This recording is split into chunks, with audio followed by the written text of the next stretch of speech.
Nakupi lamam paralel. Sama ngaji na mai da food di tiba na zulu ya ba tum jong zai jong ke jong fe ni smai na puru hu magane ko imong da. Hi guys. Mera ma hojik se tum hoga tangai ka do he hogat paga nungsa je pura aroi bine moi nungsa je he thola paga chak the khai sa ba ni da. Ado ngasi video je ko atai kemna te bu ko ina Hyderabad ta lei bagi vlog ko mo do.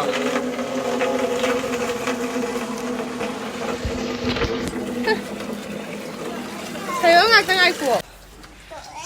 Ngasi video je ko khambra Hyderabad ta lei bagi vlog phajan lei ba pura full video oi bagi vlog ti mathang gi da gi hapake bu ko. Aina phone je dum met kan da inau nu pi ga namina video am yaw me bu khambra aina dum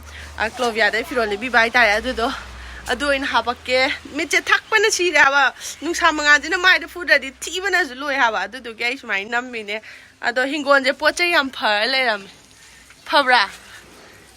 thawak phadrem ai nu bas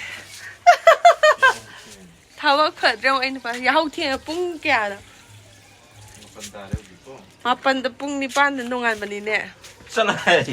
Mane pung ta ta pung mami du de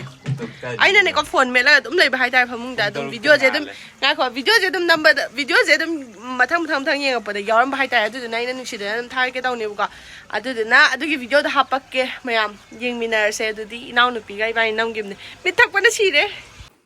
adu mayam aina ne ko si CLOVIA da gi akoi thobi ga moi ani gi ne ko dress am aina order da bu ne bu ko ado akoi thobi di lak re mo da set laga ai ulak ke bu ko hauzik se CLOVIA gi spring season sale dauri bu ko ado loi ki beda halani mayam ne ko hauzik discount mayam ma le ne ko mayam su su ne ka piyo bu ko di dress han ulak ki ko dress engo Hello Kitty gi theme amaga aduga emoji gi theme amaga ne bu ko sian ni dang ne tu packing je ado han magi sai ulake sina aina ne gana to ba akoi thui video hen gena lai bane ba ko Hello Kitty theme ne ba ko Hello Kitty theme da na to moi yam phaja ba ha ga di sigi kaino je moi chena pa je Hello Kitty loi na magi e ba ko yeng Hello Kitty theme gi ne to phaja ra phaja ba sa phaja siam phaja ba Sadri to sigi Hello Kitty theme ne bu si se nam phaja bane ngo ina koi thoi bi gi hen ge taw bane ado to yang ina khongrau ko to slay ra to ga ado mo ne sela la ulak tu ne ko hore aroi bu do ina ulage bu ko ado ga amana sida lai emoji theme ne sina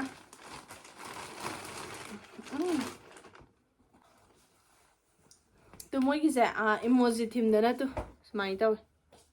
emoji thar ga ko to sisne print jam phaja bane do magi fabric se cotton ngak tane anima cotton ngak tane bu ko ado akoi thobi di firon su ba jam be am khale da thobi gi white che halani ado magi na black se oisar na bu ko mongone am pak to suman phai ta re black se ado sela ga dum ula ki kom Haujo se moi gi yamna latest oiba sale se ko 50 to 80% off se seasonable CLOVIA da kai phangi hai kana ne ko lingri adum sleepwear gumba duga loungewear gumba active wear set wear adu duga personal care brand sida 30 lakh se na ne ko India gi ne ko hombra nupi dangi oina ne ko pochai mayam ama phangi ba nupi sing da kana ba pot mayam hoi kai hai ni inner wear gumba habdi akoi yamna set pa nungai ba adum le ne ko makhal gi ne ko pochai mayam phangi ba khambra aduna mayam CLOVIA da changaga nupi mayam ko adum pochai apamba ke hai tare adum khanbi yo hojik se spring season sale je si je loijingai manung sida ko offer mayam ma phangna adu duga ai coupon code chilai ko makha da piriba coupon code SS155 je si sizina biyo 15% off oidoi ne ba ko habdi rupees 499 gi leba matam da hen gradi ko adum 15% off oidoi ne aduna si sizina biro aduna mayam ai gi description da ne ko sigi pot chigi link cho adu duga adum link khuding ba dakar ba link khuding ma to ai description da loina ma hapchara mage mayam su da na check out to biro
Ma'am, to summer or you can Nakopi the mom for a lemon. Umroki, Narang, because I also fuck the tiger, breakfast all Umrolo, Hector Pula. Sing Chai, how big. I'm the listen to that Chai. Tayo. See you. Yam a power when you was it. It's my job. I'm sorry. Fazan listen to Lusalakan Ulak Tigers and no. Mamma wake up. Mamma wake up. Other members give video the name Cockasiam sang, but no video with the native costume. Nixidum target penny coyum da matam over the video the pangui and I got them for Napsal Tamada. Dudna in target penny. I didn't I see that Tabakaram lady because I video number partner from the high tire. I didn't video target was letting the body bit calate. Nungshadu saba aduduga aiji yong chakumba aduduga hawai jar ka kai mi ampore bu ko adugum do phaudana khotana kai kam yam tawgini bu ko umuro ka asar semdana do video da mathang dum hapakke bu ko hapa yardi ko number tan jaga de do video je yam sangwadi nate tu sai ga le chai chai ne bu ko adu yum je ku chai je siguma me am de le chang ga da yam wa le aduna video je phazai number pa na phangira si je aina cái đó tao vậy dăm ngà lên đấy là tụi dân dần bên đây mong bảo phi được chưa à na video number ya hai đi thao bớt mẹ am dễ khơi cái lesson mới rồi cái video nung ngày về xem cái mẹ nung xin video sai lesson lagi em thằng video thì này xem cái hồi chụp lên trai này số máy nó phiền chứ số máy nó hồi hôm mà cái này có im để tụi lấy ra đi mà bàn đập leibibei ngam da ba haidi moigi mapan da khoi gidi manipur da di urum kitang khamba dum keno doi ko hangji langra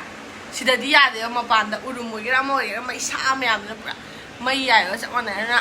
imung da mai lai ta di ngam da au này nuôi da cha ga tum mo ma am da al di video sai le sa lagi mayam like subscribe share da ko video no bye